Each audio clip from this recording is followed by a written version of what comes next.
ડભોઈ આંગણવાડી 2 કેન્દ્ર જિલ્લા કક્ષાના પોષણ ઉત્સવમાં વિજેતા ઘટક કક્ષાના કાર્યકરોને માતા યશોદા એવોર્ડ 2025 એનાયત કરાયા। ડભોઈના આંગણવાડી 2 કેન્દ્રનો જિલ્લા કક્ષાના પોષણ ઉત્સવ કાર્યક્રમમાં વિજેતા તથા ડભોઈ આંગણવાડી કાર્યકર્તા બહેનોમાં આનંદ ફેલાયો। જિલ્લા કક્ષાના પોષણ ઉત્સવ 2024માં મિલેટની વાનગી સ્પર્ધામાં પ્રથમ ક્રમાંક મેળવેલ પટેલ બિનલબેન હર્ષદભાઈ આંગણવાડી કેન્દ્ર મોસમપુરા સેજો થુવાવી ઘટક ડભોઈ 1ના છે, જ્યારે વાનગી રાજગરાના લોટમાંથી મીઠા ઘૂઘરા ડભોઈ 1 ઘટકના ઘટક કક્ષાના માતા યશોદા એવોર્ડ 2021 જિલ્લા કક્ષાના પોષણ ઉત્સવમાં ડભોઈના 2 કેન્દ્ર વિજેતા બન્યા। 22ના વિજેતા કાર્યકર ઠાકર સંગીતાબેન કાંતિલાલ જેઓ આંગણવાડી કેન્દ્ર સિનો રોડ વસાહત અને તેમના તેડાઘર ઈલાબેન અમરસિંહ રાઠવાનો સમાવેશ થાય છે। આમ જિલ્લામાંથી એક સાથે 2 એવોર્ડ પ્રાપ્ત થતા ડભોઈ આંગણવાડી કાર્યકર્તા બહેનોમાં આનંદ ફેલાયો હતો।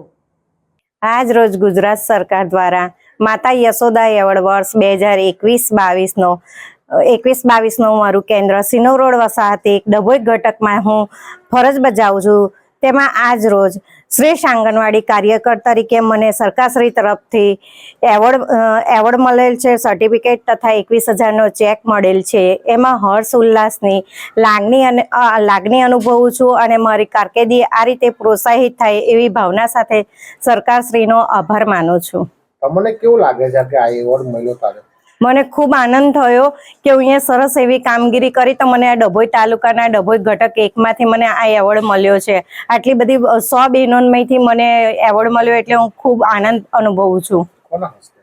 અમને વડોદરા જિલ્લાના પંચાયત ઉપપ્રમુખ અશ્વિનભાઈ પટેલ, ડીડીઓ મેડમ હતા, કલેક્ટર સાહેબ શ્રી હતા, ICDSના PO, પ્રોગ્રામ ઓફિસર સાહેબ હતા તથા જિલ્લાના તમામ CDPO મેડમો હતા અને સુપરવાઇઝર બહેનો પણ હતા।